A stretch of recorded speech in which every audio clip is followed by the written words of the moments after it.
Picture this. You've got a truck from 1968. Boxy. Simple. Built for dirt roads and ranch work. Factory engine. Factory everything. Nothing special about it. At least that's what the world thought. Now imagine ripping out that original engine and dropping in a supercharged V8 from a 2020 Shelby GT500. 760 horsepower. In a truck that weighs almost nothing.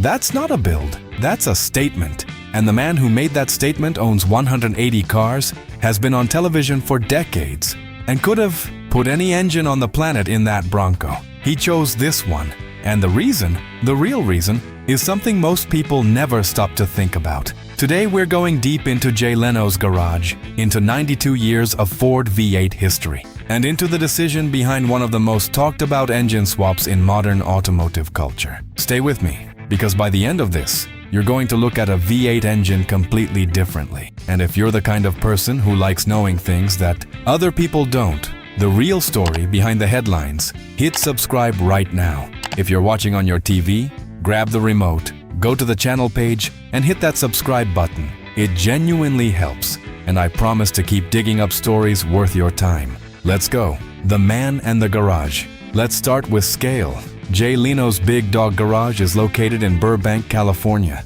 It's not a garage in the way you're thinking. It's a 17,000 square foot facility, full restoration shop, machine tools, fabrication equipment, engineers and machinists on staff. The man doesn't just collect cars. He understands them. He can rebuild an engine. He can machine a part from scratch if the original doesn't exist anymore. He reads technical manuals the way most people read the news. That matters, because when someone like Leno makes a decision about a car, it's not impulsive, it's not emotional, it's calculated.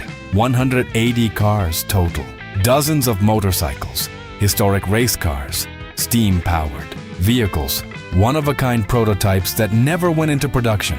And inside all of that, 16 Fords.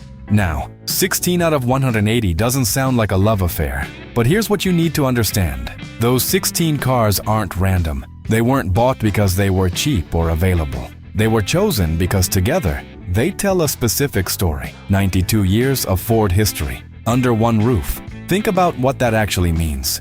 If you lined up Leno's Ford collection in chronological order, you'd be walking through nearly a century of American engineering decisions. You'd see how the industry changed, how priorities shifted, how technology evolved, all through one manufacturer's lens. That's not collecting, that's curation. And the thread running through almost all of it, the V8. Why the V8 matters more than you think. Let's talk about the V8 engine for a second, because this is where a lot of people check out. They think it's just a technical detail, just a spec. It's not. The V8 is a philosophy. When you choose a V8 over a 4-cylinder or a 6, you're making a statement about what you believe a car should feel like. You're saying that performance isn't just numbers on a sheet. It's physical, it's auditory. It's something you experience in your chest and your hands, not just your eyes. Jay Leno has driven electric cars, plenty of them. He respects the engineering. He talks about EV performance openly and fairly. He's not a guy who dismisses things out of ignorance. But when he talks about driving,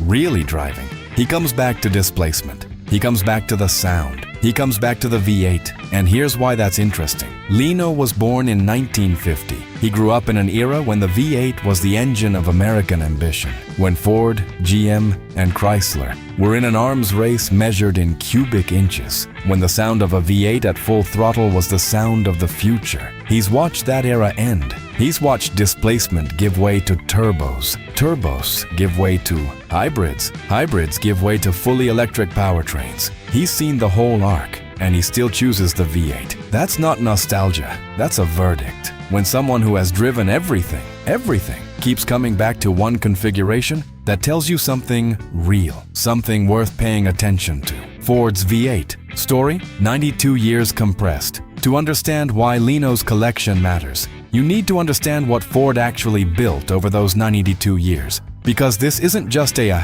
brand story, it's an engineering story. And it starts in 1932. Henry Ford wanted to put a V8 engine in an affordable car. His engineers told him it couldn't be done, that a V8 block couldn't be cast as one piece at the price point Ford was targeting. Henry Ford told them to figure it out. It took over a year, but they did it. The flathead V8 in the 1932 Ford Model 18, 65 horsepower. That number sounds laughable today, but in 1932, it was a revolution. For the first time, an average American family could buy a car with a V8 engine. Before that, V8s were for wealthy people, racing cars, luxury vehicles. Henry Ford democratized the V8, and that changed everything. By the late 1940s and early 1950s, that flathead V8 became the engine of choice for hot rodders. The performance aftermarket exploded around it. Guys in garages all over California were pulling flatheads apart and rebuilding them with more power, more compression, more everything. Those hot rodders became legends, and many of them started with a Ford V8. Then came the 1950s, and things got serious. The overhead valve V8 arrived. More efficient, more powerful,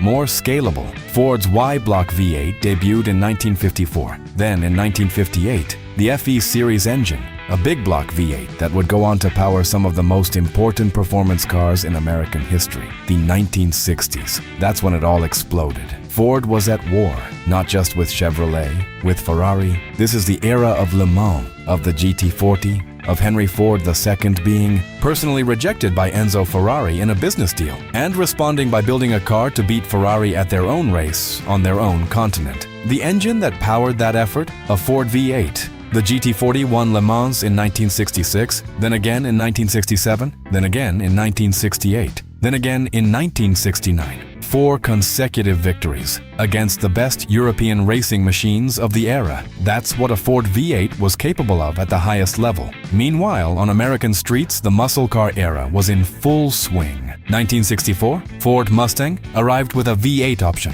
The Shelby GT350 followed. Then, the GT500, the Boss 302, the Boss 429. These weren't just cars, they were cultural artifacts. They represented something about American identity, speed as a right, power as an expression of freedom. The 1970s hit, oil crisis, emissions regulations. The muscle car era collapsed almost overnight. Horsepower numbers fell off a cliff. The V8 was still there, but it was a shadow of what it had been. The 1980s were rebuilding years. The 1990s brought the first real signs of resurgence. And then, the 2000s. 2010s, 2020s, Ford did something unexpected. Instead of abandoning the V8 as the world moved towards smaller, turbocharged engines, Ford doubled down. The Shelby GT500, the GT3550R, with its flat plane crank V8, the GT supercar. Ford kept building V8s that competed with anything in the world. That 2020 Shelby GT500, the one with a supercharged 5.2-liter Predator V8 making 760 horsepower, that engine is a direct descendant of a philosophy that started with a flathead in 1932.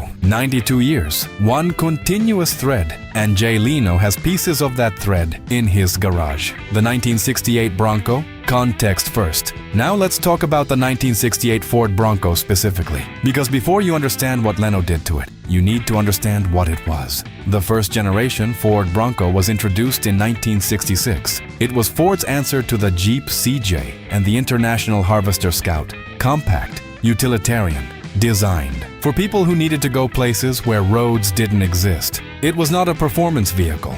Nobody bought a first-gen Bronco because it was fast. You bought it because it was tough, simple, and versatile. The platform was as basic as it gets. Body-on-frame construction, solid front axle, manual steering on early models. The factory engine options were modest: a 170 cubic inch inline 6, a 200 cubic inch inline 6, and eventually a small block V8 in the 289 and 3E2 variants. Even the V8-equipped Broncos weren't powerful by today's standards. We're talking 200 horsepower on a good day. Plenty for trail work.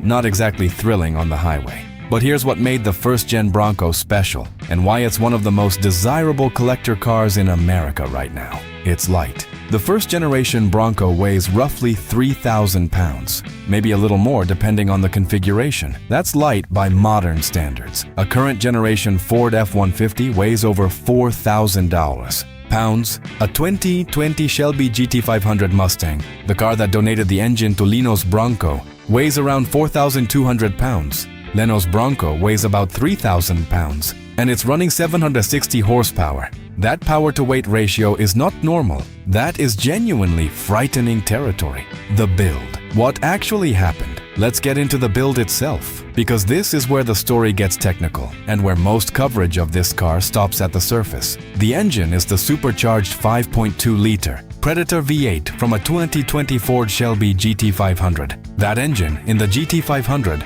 produces 760 horsepower and 625 lb-ft of torque. It's one of the most powerful production engines Ford has ever built. It uses a 2.65-liter Roots-type supercharger sitting on top of the engine. Installing that engine in a 1968 Bronco isn't a weekend project. It's not a bolt-in swap. The engine mounts have to be fabricated. The firewall has to be modified. The cooling system has to be completely redesigned to handle the thermal load of a supercharged engine that the original Bronco's cooling infrastructure was never designed to accommodate. The transmission had to be matched to the engine, the drive shaft, the differentials, because the stock Bronco axles would disintegrate under that kind of torque in about 5 seconds. The suspension had to be completely rebuilt. The brakes, because stopping 760 horsepower in a 3,000-pound truck is a very different problem than stopping 200 horsepower in a 3,000-pound truck. Every single system on that Bronco had to be evaluated and largely replaced. The team at Leno's garage didn't do this blindly. They engineered it. They calculated load ratings, stress points, heat management. This is why having machinists and engineers on staff matters. This build required the kind of precision thinking that goes into real engineering projects, not just bolt-together custom work. The result is a vehicle that looks from the outside like a very clean 1968 Bronco. Stock body lines, classic proportions, nothing screaming, "Look at me." But when you start that engine, the whole picture changes. The reason most people miss. Here's where we get to the part of the title, the part that says most people miss why. When people talk about this Bronco, the conversation usually goes one of two directions. Either it's pure enthusiasm, 760 horsepower, incredible, insane, amazing. Or it's skepticism. Why would you ruin a classic Bronco? Leave it original. Both of those reactions are missing the actual point. Leno has said in multiple interviews on his show, in various conversations over the years, that he doesn't believe in freezing cars in time. He doesn't believe that a vehicle from 1968 should be preserved exactly as it was simply because it's old. He believes that cars are machines, and machines should work. They should perform. They should be used. The Bronco build isn't about showing off. It isn't about building the most extreme machine possible just to say he did it. It's about a question, a very specific question. What would this truck be if Ford had built it today? That's it. That's the whole idea. If Ford engineers in 1968 had access to the supercharged V8 technology that exists in 2020, if they could have designed the Bronco around that kind of power, what would they have built? Leno answered that question with this build. He took the bones of 1968, the proportions, the simplicity, the lightweight platform, and he mated them to the best V8 engine Ford makes in the modern era. He connected 2 points on the same 92-year line. And when you understand that, the build stops being a novelty. It becomes a legitimate engineering conversation, a dialogue between eras, a way of asking what the DNA of a great machine can handle when you push it to its limits. That's why most people miss it. They see the horsepower number and they stop there. They don't ask the deeper question the build is actually answering. What 92 years actually looks like? Let's zoom back out one more time. When Leno walks through his Ford collection, he's not walking through a museum. He's walking through a conversation that Ford has been having with American drivers for almost a century. From the flathead V8 that Henry Ford bet the company on in 1932, to the Le Mans-winning GT40 engine of the 1960s, to the muscle car V8s of the Shelby era, through the dark years of the 1970s and the slow rebuilding of the 1980s and 1990s, all the way to the 760 horsepower supercharged Predator V8 sitting in that 1968 Bronco today. Every one of those engines is a decision, a choice about what matters, about what a car should feel like, about what driving should be. Leno's collection captures that whole arc, not just the highlights, the full story. And what the story says, if you're willing to read it carefully, is that the V8 engine has survived everything. It survived emissions regulations. It survived the oil crisis. It survived the rise of turbocharged 4 cylinders. It survived the shift to front-wheel drive. It survived the hybrid era. It's surviving the EV transition, at least for now, in the hands of people who refuse to let it die quietly. The V8 keeps surviving because it offers something that other configurations don't. Not just power, not just sound, something harder to define, a feeling of directness, of cause and effect happening right now, under your right foot, with no delay and no translation layer. You press the pedal. The engine responds. The car moves. That relationship, immediate, physical, unfiltered, is what the V8 delivers like nothing else. And 92 years after Ford first cast a flathead V8 as one piece in a foundry in Michigan, that relationship is still worth having,